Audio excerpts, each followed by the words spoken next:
And then, in mid-March 2025, LeBron broke his silence. He didn't hold a press conference. He didn't go on a talk show. Instead, he did what modern celebrities do best. He took control of the narrative himself. He posted a video directly to his social media accounts. No PR filter, no carefully crafted press release, just LeBron looking directly into the camera, speaking from the heart. And what he said shocked everyone.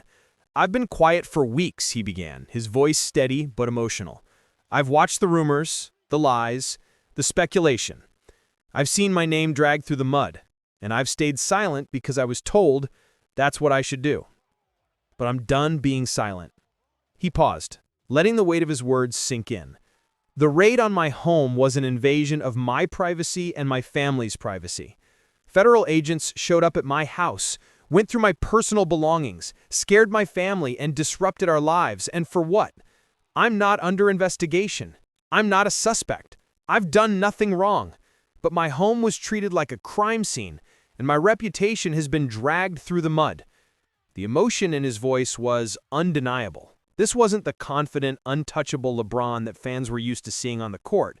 This was a man who felt violated, angry, and determined to fight back. "I've spent my entire career doing things the right way. I've built businesses, created opportunities, given back to my community, and now, because of an investigation that has nothing to do with me, my name is being associated with criminality. That's not right.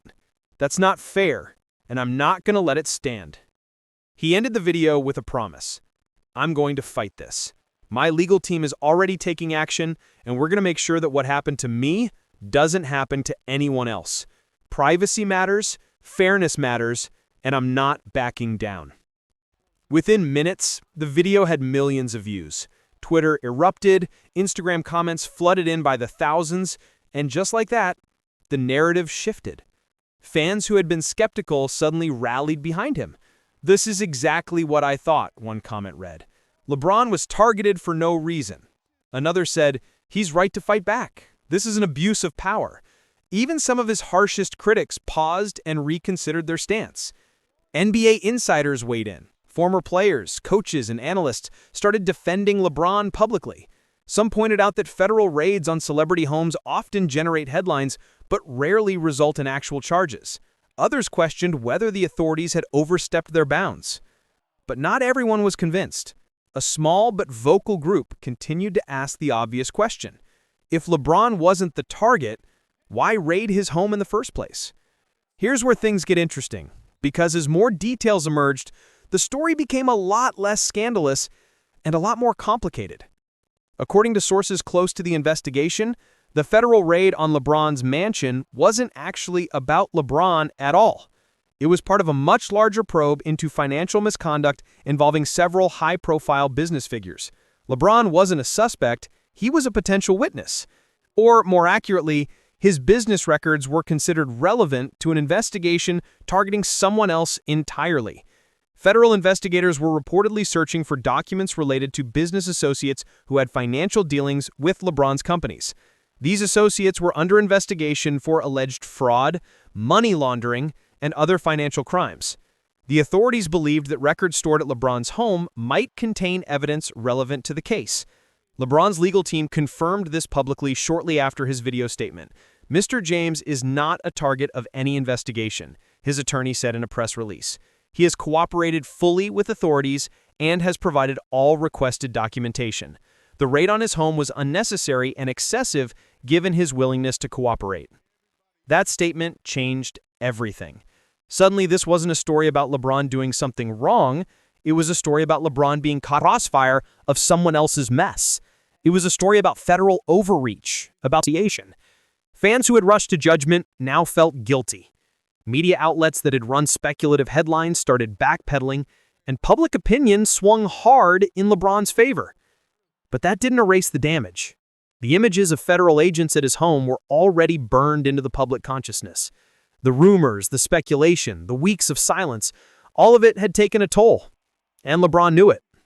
So he did what he's always done when faced with adversity. He fought back. In the weeks following his public statement, LeBron's legal team announced that they were exploring legal action against the federal agencies involved in the raid. They argued that the search warrant was overly broad, that the raid was unnecessarily aggressive, and that LeBron's Fourth Amendment rights had been violated. This isn't just about LeBron James, his attorney explained in a television interview. This is about setting a precedent. If federal authorities can raid the home of a cooperative witness, scare his family, and damage his reputation without consequence, then what's to stop them from doing it to anyone else? We have to draw a line. The legal arguments were compelling, and they resonated with civil rights advocates across the country. High-profile attorneys and constitutional scholars weighed in, many siding with LeBron. The conversation shifted from what did LeBron do to what did the government do? NBA players rallied behind him publicly. Social media posts flooded in with messages of support. Even some of his harshest critics paused and reconsidered their stance. But LeBron wasn't focused on the praise. He was focused on the fight. He made it clear that this wasn't about revenge or vindication. It was about justice. If they can do this to me, with all my resources and all my platform, imagine what they can do to everyday people who don't have a voice. That's what this is really about. His determination was undeniable. And while the legal battle was just beginning, one thing was already clear. LeBron wasn't going to let this go quietly. Meanwhile, on the court, he kept playing at an elite level. If anything, the controversy seemed to fuel him. He posted monster performances, led his team with intensity, and reminded everyone why he's still one of the greatest to ever play the game. It was vintage LeBron, using adversity as motivation, channeling anger into excellence, and refusing to let outside noise affect his focus. But off the court, the questions remained. How would this legal battle play out?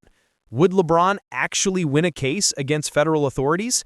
And what would the long-term impact be on his reputation, his business empire, and his legacy? So where does this leave us? What does this whole saga mean for LeBron James, for the NBA, and for the broader conversation about celebrity, privacy, and power? First, let's talk about LeBron's reputation. For nearly 2 decades, he's been one of the most respected figures in sports. Sure, he's had his critics, people who argue about his legacy compared to Michael Jordan, people who disagree with his political stances, people who root against him just because he's so dominant. But even his harshest critics have always respected his professionalism, his work ethic, and his clean image. This raid threatened to tarnish that image. Even though he wasn't the target of the investigation, the mere association with a federal probe was enough to plant seeds of doubt. And in today's media environment, perception often matters more than reality. But here's the thing. LeBron fought back, and he fought back smart. He didn't hide, he didn't deflect, he didn't let his PR team handle everything behind closed doors. He spoke directly to his fans, took control of the narrative, and turned a potential scandal into a conversation about justice and accountability. That takes courage, and it's exactly why his supporters love him. As for his business empire, the short-term damage was real. Some potential deals were put on hold, some sponsors got nervous, but in the long run, this controversy might actually strengthen his brand. Why? Because it showed that LeBron isn't just a carefully managed celebrity. He's a real person willing to stand up for what he believes in, even when it's uncomfortable. And then there's the bigger picture. This case raises serious questions about how federal investigations are conducted, especially when they involve high-profile figures. Should authorities have the power to raid someone's home when that person isn't even a suspect?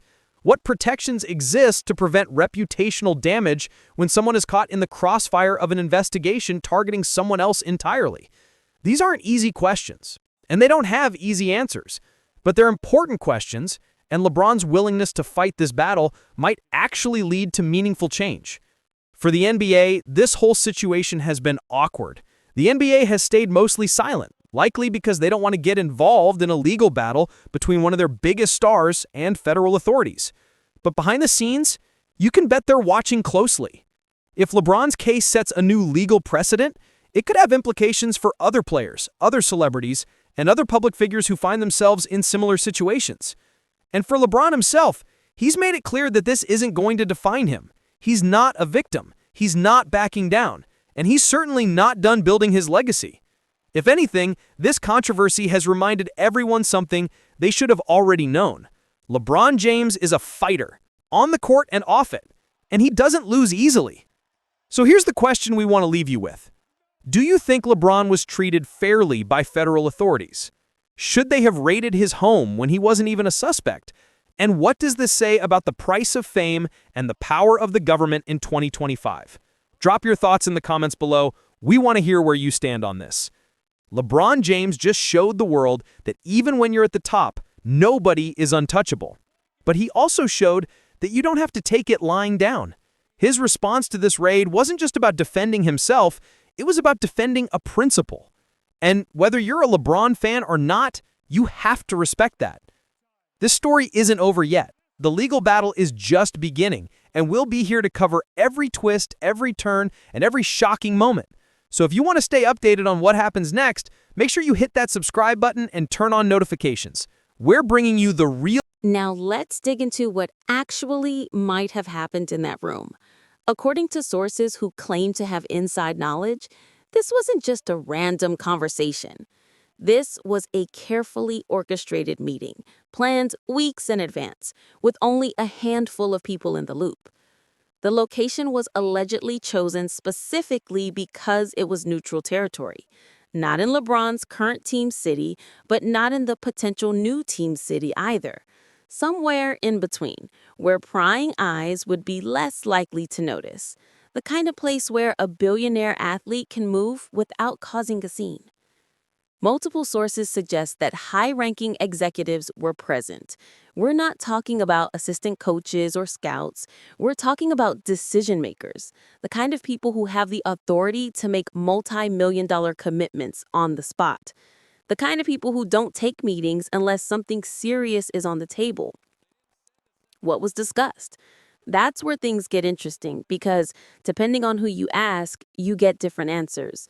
Some insiders claim this was purely exploratory, LeBron testing the waters, seeing what opportunities might exist if he decides to make a move. Others suggest this was far more advanced, with contract numbers and roster promises already being discussed. One analyst who claims to have spoken with someone in the room said, "This wasn't a get-to-know-you conversation. They were talking specifics, timeframes, personnel, the kind of stuff you discuss when you're seriously considering making this happen." The timing of the meeting is crucial too. Early November 2025 means we're just a few weeks into the season. Most players would wait until at least the All-Star break before having these kinds of conversations. But LeBron has never been most players. If he's already taking meetings, it suggests he's seen enough to know that staying put might not be the best path to another championship. There's also the question of tampering. Technically, players and teams aren't supposed to be having these kinds of discussions during the season without permission from the current organization. But in the modern NBA, those rules are more like guidelines. Everyone knows conversations happen behind the scenes. It's an open secret. The difference here is that this secret got caught on camera. Fan reactions have been split down the middle. Some are saying LeBron has earned the right to do whatever he wants. If he thinks another situation gives him a better shot at ring number 5, who are we to judge? Others are furious. This is exactly what's wrong with the NBA. No loyalty, no commitment. Just players jumping ship whenever things get tough. One viral tweet summed up the controversy perfectly. LeBron spent his whole career building his brand on loyalty and coming back to finish what he started. Now he's in secret meetings before Thanksgiving. Make it make sense. But here's what nobody can deny. If LeBron is serious about this move, whoever that mystery team is, they just became instant championship contenders. Because love him or hate him, LeBron James still changes everything. The aftermath of the leaked footage has been nothing short of chaotic. Within 24 hours of the video going public, every major sports network was running segments on it. ESPN dedicated entire shows to analyzing the implications. Former players weighed in. Analysts broke down potential scenarios. The story completely dominated the basketball conversation. Some of the reactions have been supportive. Hall of Famer Magic Johnson tweeted, "Players should always explore what's best for their careers and families. LeBron has earned that right." Others, like Paul Pierce, took a different approach, saying, if you're meeting with other teams while under contract, that says something about your leadership and commitment. Current teammates have been put in an impossible position. When asked about the footage in post-game interviews, most have dodged the question or given carefully worded non-answers. "I haven't seen the video," or "I'm focused on what we're doing as a team," have become the standard responses. But you can see it in their faces. They know something's up. They just can't talk about it publicly. The front office response has been equally evasive. When pressed for comments, official statements have been generic to the point of meaninglessness. "We don't comment on speculation and our focus is on the season." Sound nice, but they don't actually say anything. If this footage showed LeBron at a charity event or a business meeting for his media company, you'd better believe the organization would be out front clarifying that immediately. The fact that they're not suggests they either don't know what to say or they're trying to figure out how to handle a situation that's already spiraling out of control. Social media has become an all-out battleground. Lakers fans are defending LeBron while simultaneously panicking about what this means for their team's future. Fans of other franchises are either celebrating the chaos or trying to convince themselves that LeBron might be coming to their city. The conspiracy theories are running wild. One particularly popular theory suggests that LeBron leaked the footage himself as a way to force his current team's hand on roster moves or front office changes. He's not meeting with another team, he's sending a message to his own team that if they don't get serious about winning, he's got options, one Reddit user argued. Another theory claims the whole thing is overblown, that this was a business meeting that got misinterpreted, and that the basketball world is reading way too much into 15 seconds of silent footage. But here's what we know for certain. Perception is reality in professional sports. Whether this footage shows what people think it shows or not, the damage to trust and team chemistry might already be done. How do you go into battle with teammates who might be wondering if your head is already somewhere else? How do you coach a player who might be planning his exit strategy? Let's talk about the elephant in the room. What does this do to LeBron's legacy? Because, like it or not, every move LeBron makes at this point in his career gets measured against the greatest player of all time conversation.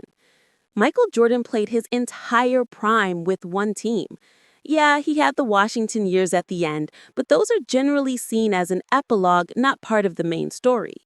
Kobe Bryant spent 20 years in purple and gold. One team, one city, one legacy. Tim Duncan, Dirk Nowitzki, the list of all-time greats who stayed put is significant. LeBron's career has been different. He's changed teams multiple times, always chasing championships, always trying to put himself in the best position to win. And it's worked.